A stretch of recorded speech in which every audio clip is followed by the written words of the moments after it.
Hi everyone, in front of me I've got Honor 90 Lite and let me share with you how to check for the system updates on this device.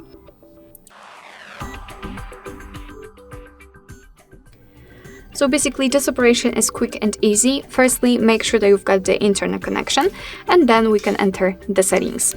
Then let's scroll down to the very bottom and tap on System and Updates and tap on Software Update. As you can see, your device will check if you've got any kind of updates pending. If you do not have anything, your device will of course inform you that your software is up to date.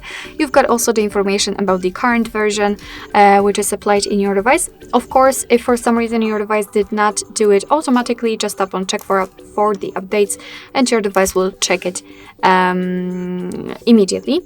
Of course, if you will have anything to download, your device will show it to you. It will show you details about the update, what is new, what has been fixed, and then you will be able to simply tap on download and your device will download the update. Alright, so that will be all. Thank you so much for watching. I hope that this video was helpful, and if it was, please hit the subscribe button and leave the thumbs up.